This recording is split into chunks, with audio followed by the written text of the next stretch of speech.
Hello everyone. Once again we gathered here for our further studies and the two principles were left in the previous class and we were studied about data abstraction and inheritance in that session. Today we will study about polymorphism and encapsulation. This is also the two important principles of object oriented programming language. First of all, I will tell you about polymorphism. You know that a single word can have many meanings. Similarly, an operations may show entirely different behavior for different set of data and environment. In the same manner, polymorphism is also there. What is polymorphism? First of all, you should know. The word polymorphism means having many forms. The word polymorphism means having many forms. In simple words, we can define polymorphism as the ability of a message to be displayed in more than one form. This is called polymorphism. Means, if I say poly means many. So, polymorphism is one of the object oriented principles which supports function overloading.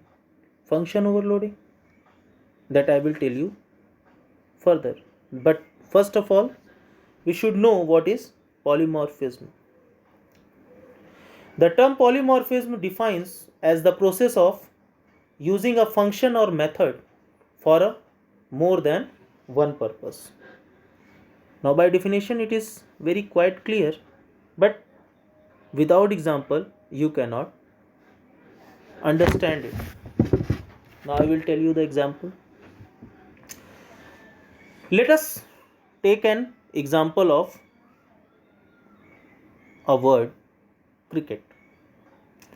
The word cricket defines an insect. In Hindi it is called jhingur. The same word cricket, you all very well known with this word, that is a game. In the same manner, suppose I say bat. The word bat defines a bird with short legs, webbed with webbed feathers and many features. And one thing more, the same word defines bat in a cricket match, means a batsman who is holding one thing in his hand to play with ball, that instrument is known as bat. So polymorphism says what? It defines the process of using a function or method for more than one purpose. Now in front of you, I have defined it in this example. See, cricket. It's a type of insect and it's a playing game. Bat.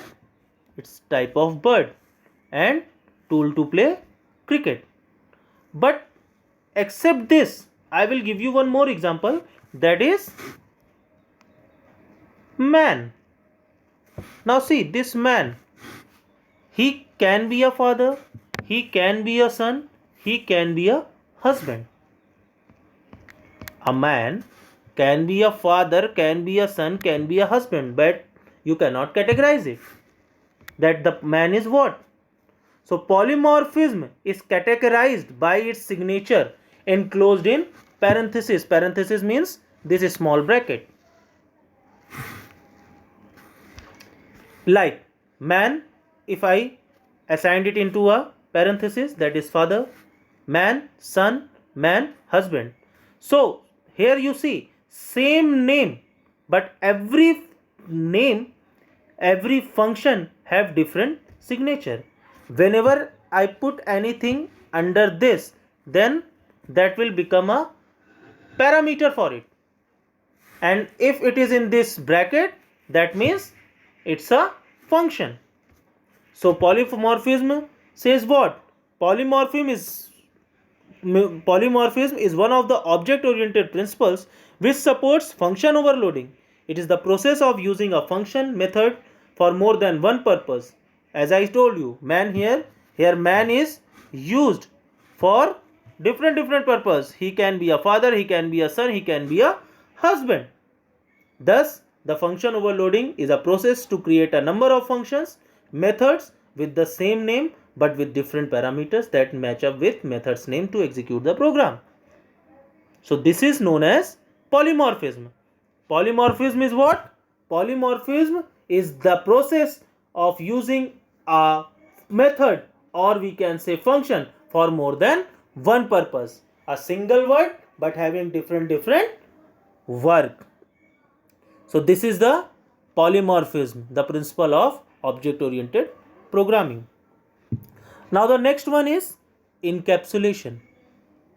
Encapsulation is also a principle of object oriented program. Now see, it is one of the features of object oriented programming is to restrict the free flow of data from one object to another. The data and functions are wrapped together in an object in such a way that the data of a particular object can only be used in associated functions. Or I have given one definition in front of you also. The system of wrapping data and functions into a single unit is known as encapsulation. So encapsulation is what? All the scattered items has to be comes together at a place, and they are wrapped into a single unit and presented into a program by some codes. Encapsulation is very helpful in an OOP in the following ways. Object oriented programming is having very helpful hand by encapsulation. The first one, the source code of an object could be maintained independently. Whatever the source code of an object will be there, it has to be maintained independently. The second thing, the object maintains privacy of the data members. However, the changes that takes place in methods don't affect the other objects. Whatever changes has been done in this, it will not affect the other objects. Now let us understand it with one example. A capsule in medicine. I am talking about a capsule in medicine. Capsule encapsulates several combinations of medicine. If combinations of medicine are variables and methods, then the capsule will act as a class, and the whole process is called encapsulation. A capsule is what? It is having many different types of combinations of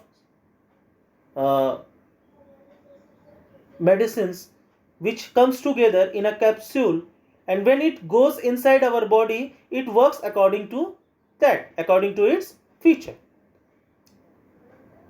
In the same manner, encapsulation is also do what? It gathered all the scattered items into one unit, and the scattered items are working according to their features in the program.